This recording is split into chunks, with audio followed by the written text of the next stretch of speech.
Alright guys, so we're here to showcase off the new EarthBound OTK. It's a pretty simple concept, but there's a lot more steps that can be involved if you want to actually play EarthBounds in 2019. But anyways, we're going to be utilizing a engine that is the Mayakashi's, because in order to utilize Overwalker, you actually need to have a synchro monster in your graveyard and actually control one to just special summon it. But there's a lot of other ways you can win in the deck without that. But here's just the basic concept. So you just go through any amount of Mayakashi's, it doesn't really matter too much. Then you go ahead and special summon, or you can go ahead and actually tribute summon technically for EarthBound Overwalker. Then you're going to activate his effect, get that EarthBound, going to go ahead and pay with Mausoleum of the Emperor. And then what you're going to do is activate his effect to make it so your opponent has 3,000 life. And then with pretty much 2 of the EarthBounds that we have here, you're going to be able to just one-shot OTK them. That's the basic concept of this deck, but there's a lot more things that you can do with it, and that's of course why I wanted to put together kind of a compilation of other plays here that you can actually do in the deck that don't revolve around that specific thing, because if you're trying to play EarthBounds, sometimes consistency can definitely be an issue.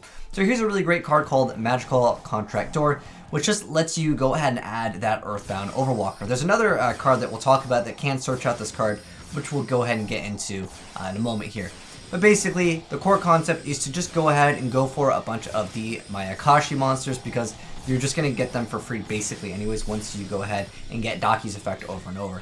So in this instance, we're actually going to be able to pull off an OTK utilizing Hydra Lander, because this card allows you to special summon it by having 5 or more monsters in your graveyard and no monsters in your graveyard with the same name. And then once per turn, as a quick effect, you can send the top 3 cards to actually destroy 1 card on the field, and you must have at least 2 monsters in your graveyard and no monsters in your graveyard with the same name to activate and resolve this effect. Basically, the Mayakashis are going to give you all those names that you actually need to pull it off. But let's go ahead and check out how the deck can actually play with no Overwalker, because that's basically what you need to pull off most of the OTKs in this deck, or actual even winning with the deck.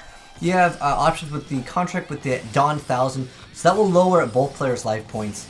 And on top of that, those spell cards will be indeed revealed. I actually saw someone try to do some cheeky stuff with this in Mystical Bind.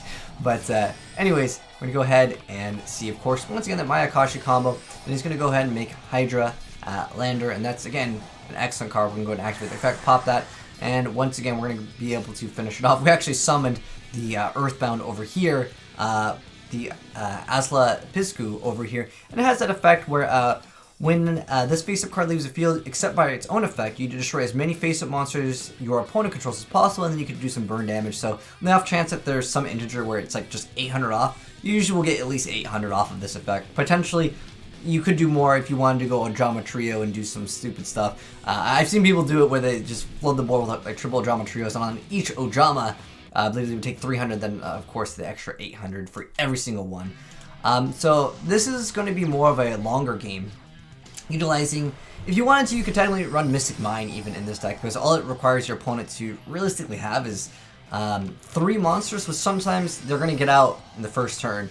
But there's another card that is definitely great for stalling called the Red Screen, which is a trap card that makes so your opponent's monsters can't declare attacks, but you have to pay 1,000 life points during each of your end phases, and it is not an optional effect. Then there's another effect where you can get another tuner if this card is actually, if you want to target level 1 tuner and destroy it. So in this instance, he's going to go ahead and actually mind control, and he's going to try to go ahead and go for game. But unfortunately, that's not going to be happening anytime soon, because of course the red screen was there. But there's also technically things that you can utilize with SLAYDRA just to recycle some of your stuff. It can be nice just to rotate certain things. But in this instance, he just has the EarthBound Immortal, and this is like a combo that you can do. I remember seeing some people mess around. When Scrap Iron came out, they were trying Scrap Iron and EarthBound. I mean, at the end of the day, EarthBound is a very difficult deck to make very strong, but when you can make it so your opponent can't attack you and you're attacking directly every single time, it doesn't matter what they have on board, unless, of course, it's going to be destroying. In this instance, his opponent is playing a deck where it might not have those options. Like, I mean, just looking at the extra deck over here, it might not have had the options really to potentially deal with once this is out on board. Obviously, Phoenix makes things much easier in Yu-Gi-Oh! But he's going to go ahead and pay another 1,000. This was a pretty close game over here. He basically needs to go for game, and, well, he couldn't do it, so he just has to say GG. Now, this one is more so a duel where he's up against his opponent that is playing some of the newer hero stuff, which I don't think I've really shown off on the channel, but it can go for Destiny and Dragoon, and that card can technically survive and get kind of annoying quite quick if you don't deal with it. But he actually opens up with double Super Poly, but he's going to be regretting this. And this is one thing that's kind of cool with EarthBound, is your opponent probably won't be expecting it, unless if they watch this video. But anyways, the Mayakashis, again, we're going to be going for the combo just to go through all of them. And then he's like, okay, this is their boss monster. He's going to go ahead and hit him up with the Super Poly. That's why you always wait until the final moments with that. But he's going to go ahead and actually go ahead and just go right into his combo once again. Then he's going to go ahead and summon that EarthBound, add the EarthBound, throw down the Mausoleum Emperor. He's going to go ahead and card advance so he can get the extra summon.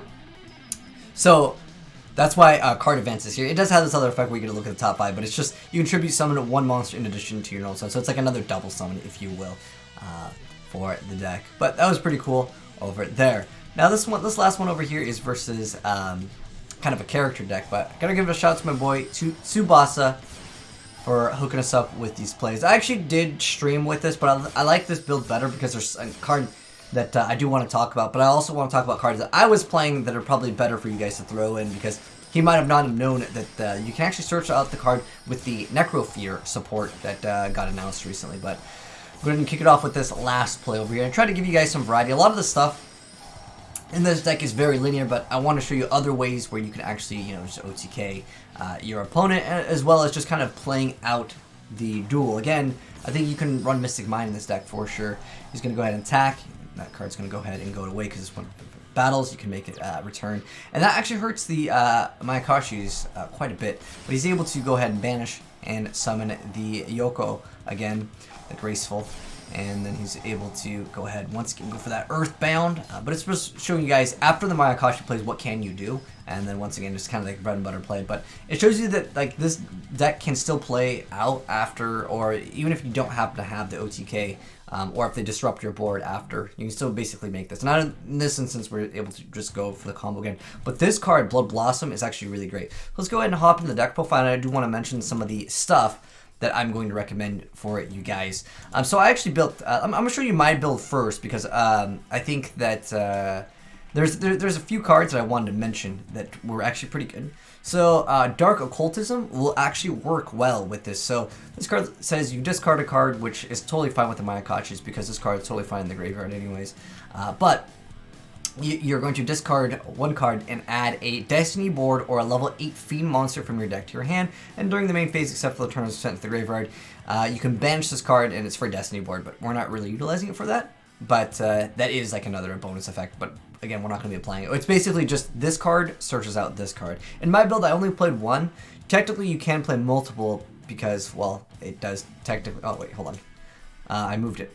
So at one point, what were we playing? At one point, this card was having a glitch. I remember that, and that's probably why there was two that were separated, because I had removed two to re-add back the card because the card's text had an error, and basically what would happen is the card wasn't in the game, but that issue I believe has been addressed. So definitely run 3 copies of this. You really only need this card to realistically make a game. Yeah, definitely play 3. I don't know why they were moved, but yeah.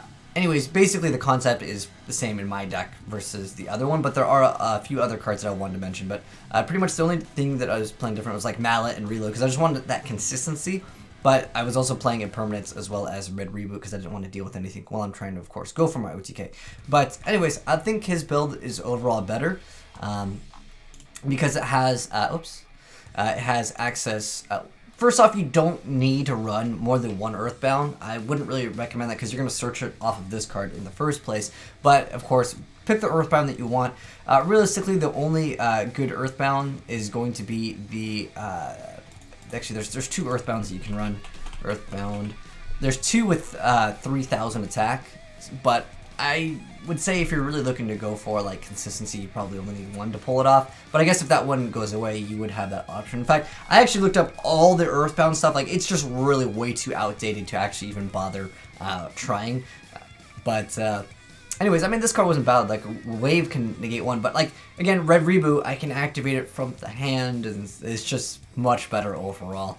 It's just most of the stuff of the Earthbounds is just outdated, so maybe we'll get newer support and we can make an updated build. So if you're new to the channel here, hit the subscribe button, and of course when there's new stuff that come out, we'll announce it. But anyways, so this is the one Earthbound that I would recommend. It doesn't really matter, either one. It's just the other ones aren't going to be OTK because it puts them at 3,000 life points. Hydrolander is just going to get rid of an additional card, and perhaps your opponent will use any back row they have to stop this card.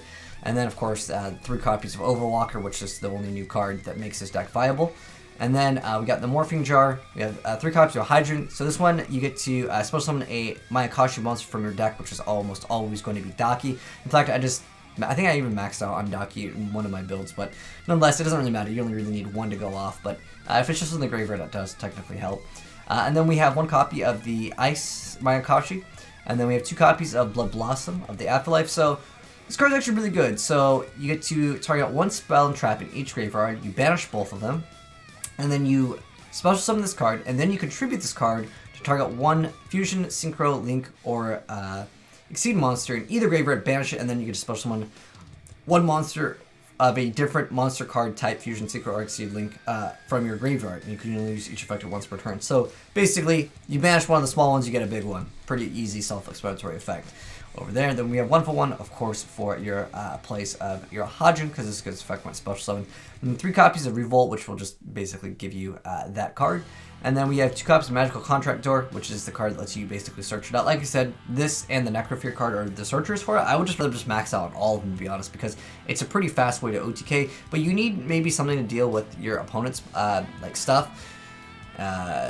So like I said before, like the Hydrolander is actually a really great addition. Or even if they like stop one of the Mayakashis and you're able to just go follow up with one of these, could be good too.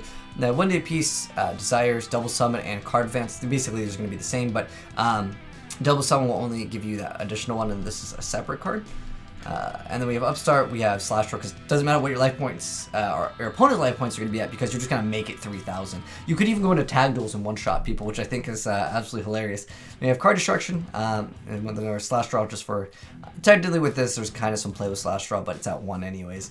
And then we have 2 copies of Terraforming, then we have the Memorial, then we have the Contract with Dawn 1000, and 3 copies of Mausoleum, and 2 copies of Red Screen. The rest were just the other Earthbounds. And then for the extra deck, it's just literally just multiple copies of every Mayakashi monster here.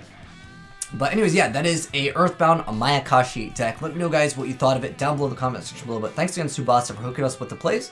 Hopefully, you guys enjoyed the vid. If you did, drop a like on it. If you're new to the channel, hit the subscribe button so you don't miss out on more Yu-Gi-Oh content. And if you guys got any cool replays, feel free to send in to azneyesreplays@gmail.com. Thanks for watching, and peace.